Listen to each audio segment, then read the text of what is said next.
Now is the mighty conflict, but tomorrow will be the victor's song. And they have a big heart for orphans, and they have taken on very many. We've partnered with the Church of Uganda to restore the lives of AIDS orphans there. The lives of these children have changed spiritually, physically, academically, and I hope their situation will change economically with time. The children who would have otherwise been lost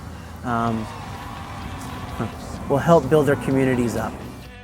Reverend Sam advised me to contact the pastors. He began to work for the ministry before we'd ever met him. They brought the names, and then I got a vehicle and visited their homes to confirm what the pastors had told me.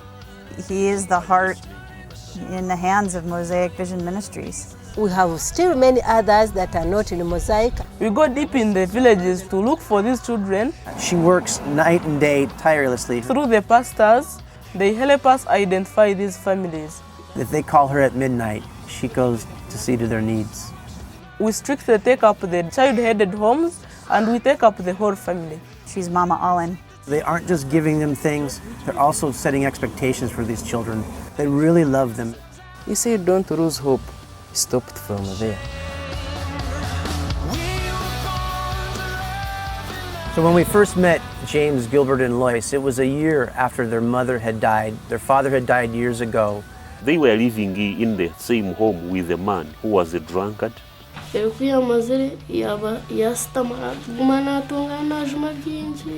Lois, in fear maybe that this man may sexually abuse her, also run away. But after Mosaic Vision had renovated the home, and Gilbert and Lois returned to their home and employed a caretaker mother, their brother James also returned home. He's one of their most promising students. And they are very happy now. The much things that made me happy and happy. He said, don't be much afraid, you will study until you complete. When I saw Flora for the first time, I didn't believe she could live for the next 2 weeks. There's no locks on the doors. The goats, which was their only real commodity, were living in the house with them so they wouldn't be stolen at night. Frediana told me that before we came in, at least once, some boys attacked them during the night. It was just a horrible situation. But since we came in, they tell me nobody has come to attack them. They feel very comfortable and they are full of hope for the future.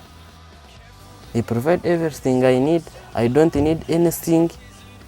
What my problems I have, I come and tell them, and they serve together with Aunt Erin.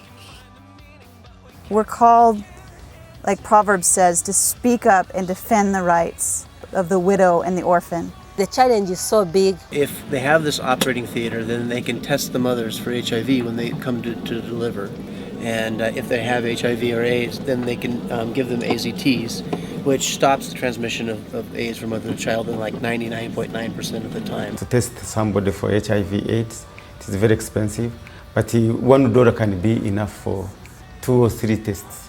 And that is saving life. So it's going to be a tremendous help.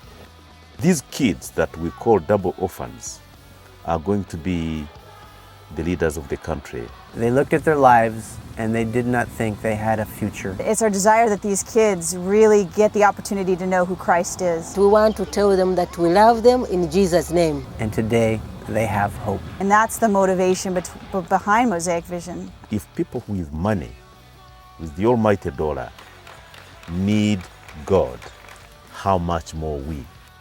To not give up on Africa. Helping one child goes a long way. $10 will push a child through 1 term in a primary school. When you give to them, then you have given to the Lord. Some people may think their support is just a drop in the ocean. But we must not forget that the ocean is made up of drops. So now I am happy. I'm very, very happy.